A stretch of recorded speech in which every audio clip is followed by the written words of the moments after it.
بسم اللہ الرحمن الرحیم۔ السلام علیکم ورحمۃ اللہ وبرکاتہ۔ شہدائے کربلا کی تدفین۔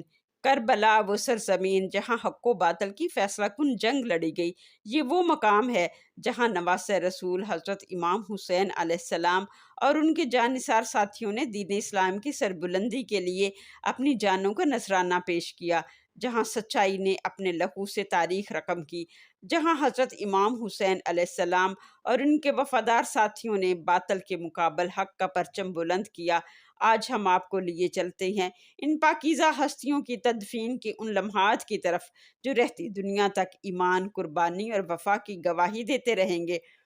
واقعہ کربلا کے بعد جب حضرت امام حسین علیہ السلام اور ان کے باوفا ساتھیوں کو شہید کر دیا گیا تو عمر بن سعد نے شہداء کے اجسام کی تدفین کی اجازت نہ دی۔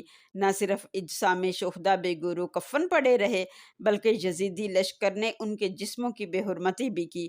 ان کے اجسام پر گھوڑے دوڑائے گئے تاکہ شہداء کی ہڈیاں چکنا چور ہو جائیں۔ حضرت امام حسین علیہ السلام کے بیٹے حضرت امام زین العابدین اس وقت سخت بیمار تھے، جس کی وجہ سے وہ جنگ میں شامل نہ ہوئے اور اس وجہ سے زندہ بچ گئے۔ اہل بیت کے قافلے کو قیدی بنا کر کوفہ اور پھر شام لے جایا گیا۔ شہداء کے لاشیں بے گورو کفن تپتے ریگزار پر پڑے تھے۔ روایات میں آتا ہے حضرت امام حسین علیہ السلام پہلے ہی باخبر تھے کہ ہمیں شہید کر دیا جائے گا۔ یکم محرم الاحرام کو جب امام نے کربلا میں خیمے نصب کیے تو بنی اسد کا قبیلہ جو کربلا کے کرب و جوار میں رہتے تھے ان سے فرمایا، ہمیں شہید کر دیا جائے گا، ہمارے لاشیں بے گورو کفن ہوں گے، ہمیں دفن کر دینا۔ میدان کربلا، تپتا صحرا، جنت کا سردار، لاشیں بغیر سروں کے، ظالموں نے تن سے سر جدا کر دیے۔ 3 دن کے بعد بنی اسد کی خواتین نہر فرات پر پانی بھرنے آتی ہیں تو دیکھتی ہیں کہ میدان کربلا میں لاشوں کے ڈھیر لگے ہوئے ہیں، بچے، بوڑھے، جوان، اور ان کے سر بھی نہیں ہے اور کچھ کے جسموں کے ٹکڑے ٹکڑے ہو گئے ہیں۔ وہ میدان کربلا میں آئیں، زاروں قطار روئیں، گریہ کی، گھر جا کر اپنے مردوں کو بتایا۔ کتاب اسرار الشہادت میں ہے، کچھ مردوں نے ہچکچاہٹ ظاہر کی کہ کہیں یزیدی افواج ان کو بھی ظلم و ستم کا نشانہ نہ بنا دیں، مگر انہی میں سے کچھ باضمیر لوگ بھی تھے۔ انہوں نے کہا کہ یہ وہی جگہ ہے جہاں حضرت امام حسین علیہ السلام اور ان کے اہل خاندان نے اپنے خیمے گاڑے تھے۔ انہوں نے دوسروں کو بھی احساس دلایا کہ روز قیامت اللہ کے نبی کی شفاعت کیسے طلب کریں گے، فاطمہ الزہرا اور حضرت امام حسین علیہ السلام کو کیا منہ دکھائیں گے۔ وہ تدفین پر آمادہ ہو گئے۔ یوں بنی اسد قبیلہ کے لوگ 13 محرم الاحرام کو میدان کربلا میں آئے۔ اسرار الشہادت کے علاوہ باقی کتب میں خواتین کا ذکر نہیں ہے۔ مقتل ابو مخنف ازلوط بن یحییٰ میں تدفین کا ذکر تفصیل سے ملتا ہے۔ یہ واقعہ کربلا پر سب سے پرانی کتاب مانی جاتی ہے۔ اس میں درج ہے، حضرت امام حسین علیہ السلام اور ان کے رفقا کی لاشیں بے کفن پڑی رہیں۔ 3 دن بعد بنی اسد کے لوگ آئے اور شہداء کو دفن کیا۔ امام زین العابدین نے ہر لاش کی شناخت کی۔ حضرت امام حسین علیہ السلام کے جسم کے ٹکڑے ٹکڑے ہو چکے تھے، انہیں حضرت امام زین العابدین نے اکٹھا کیا۔ نہر فرات کے کنارے دیکھا تو چچا عباس بغیر بازوؤں کے لاشا پڑا ہے۔ ظالموں نے دونوں بازو بھی کاٹ دیے اور سر بھی کاٹ دیا اور ان کے جسم کے بھی ٹکڑے ٹکڑے کر دیے۔ حضرت امام زین العابدین نے ان کے جسم کے ٹکڑوں کو اکٹھا کیا اور پھر ان کو دفن کیا۔ تاریخ طبرہ، بہار الانوار، کامل زیارات میں اور باقی بہت ساری کتب میں شہدائے کربلا کی تدفین سے متعلق اہم نکات ایک جیسے ہیں۔ جب 11 محرم الاحرام کو یزیدی لشکر چلا گیا، قبیلہ بنی اسد میدان کربلا پہنچا۔ انہوں نے دیکھا کہ لاشیں بے گورو کفن پڑی ہیں اور وہ چاہتے تھے کہ انہیں دفن کریں، لیکن پہچاننا مشکل تھا۔ ان تمام کتب میں یہ درج ہے کہ حضرت امام زین العابدین معجزاتی طور پر، روحانی طور پر کربلا تشریف لائے۔ انہوں نے ہر شہید کی نشاندہی کی اور فرمایا، یہ لاش میرے والد حسین کی ہے، یہ علی اکبر کی ہے، یہ عباس کی ہے اور یہ ہمارے اصحاب کی ہے۔ بنی اسد نے ایک بڑا گڑھا کھودا اور اصحاب کی لاشوں کو اجتماعی قبر میں دفن کیا۔ حبیب بن مظاہر 75 سالہ بہادر مجاہد تھے، جن کو حضرت امام حسین علیہ السلام نے خط لکھا اور وہ کوفہ سے چھپتے چھپاتے 8 محرم کو میدان کربلا پہنچے۔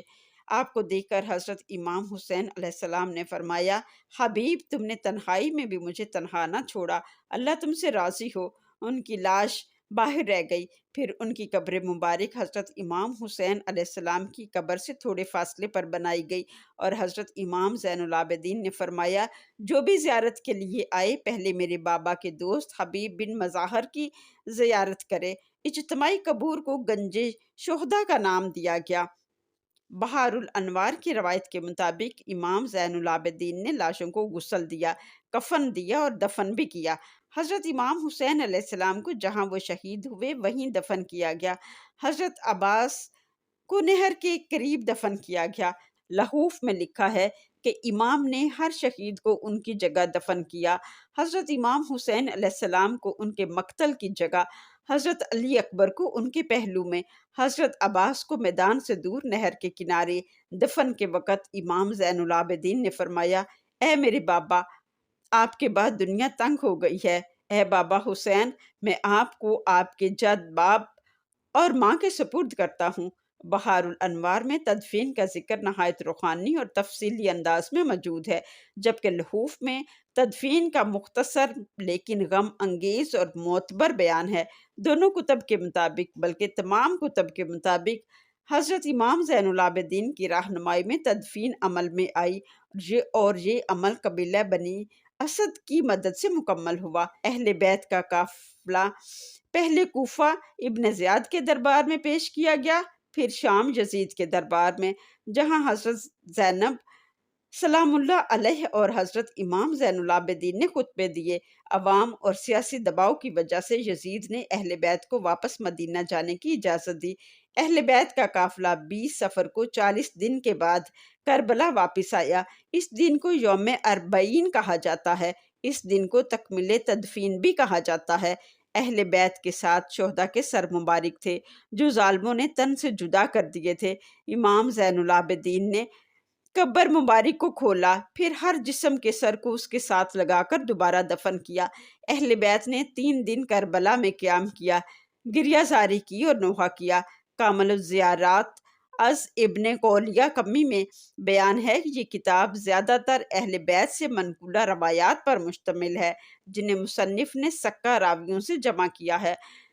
فضل زیارات الحسین یوم الاربعین، یعنی یوم اربعین حضرت امام حسین علیہ السلام کی زیارت کی فضیلت کے بارے میں ایک مشہور روایت ہے، جو حضرت امام حسن عسکری سے منقول ہے، جس میں وہ فرماتے ہیں، مومن کی 5 نشانیاں ہیں، ان میں ایک زیارت الاربعین یعنی اربعین کی زیارت بھی ہے۔ یہ روایت ظاہر کرتی ہے کہ یوم اربعین صرف زیارت کا دن نہیں، بلکہ حضرت امام حسین علیہ السلام سے تجدید عہد اور اہل بیت کے کربلا واپس آنے کا دن ہے۔ کامل الزیارات میں بعض ایسی روایات ہیں جو یہ اشارہ دیتی ہیں کہ اربعین کے دن حضرت امام حسین علیہ السلام کا سر مبارک واپس کربلا لایا گیا، اور اسی دن اسے جسم اطہر کے ساتھ دفن بھی کیا گیا۔ یعنی تدفین کے اس آخری مرحلے کو کامل الزیارات میں بطور فضیلت واقعہ بیان کیا گیا ہے۔ کامل الزیارات چیپٹر نمبر 8 میں حضرت امام جعفر صادق فرماتے ہیں، جو شخص حضرت امام حسین علیہ السلام کی زیارت کرے وہ اللہ کے دربار میں ایسے حاضر ہوتا ہے جیسے اس نے حج اور عمرہ کیا ہو۔ امام باقر سے روایت ہے، جو شخص خلوص نیت کے ساتھ حضرت امام حسین علیہ السلام کی زیارت کو جائے اور صرف اللہ کی رضا چاہے، اللہ اس پر جنت واجب کر دیتا ہے۔ امام موسیٰ کاظمی روایت کرتے ہیں، حضرت امام حسین علیہ السلام کی زیارت کرنے والا شخص قیامت کے دن محفوظ ہوگا، فرشتے اس کا استقبال کریں گے اور اللہ اسے اپنی رحمت میں داخل کرے گا۔ امام جعفر صادق نے کہا، حسین کی زیارت کرنے والے کے لیے اللہ کے ہاں 1000 غلام آزاد کرنے اور 1000 گھوڑے دین میں خرچ کرنے کا اجر لکھا جاتا ہے۔ یہ تدفین صرف اجسام میں خاکی کی تدفین نہ تھی، یہ تدفین صرف اجسام خاکی کی تدفین نہ تھی، بلکہ یہ حق کی فتح کی ایک خاموش گواہی تھی۔ ان ہستیوں نے ہمیں سکھایا کہ سچ کے لیے مر جانا زندہ رہنے سے کہیں بڑا مقام ہے۔ درود و سلام ہو ان پاک روحوں پر۔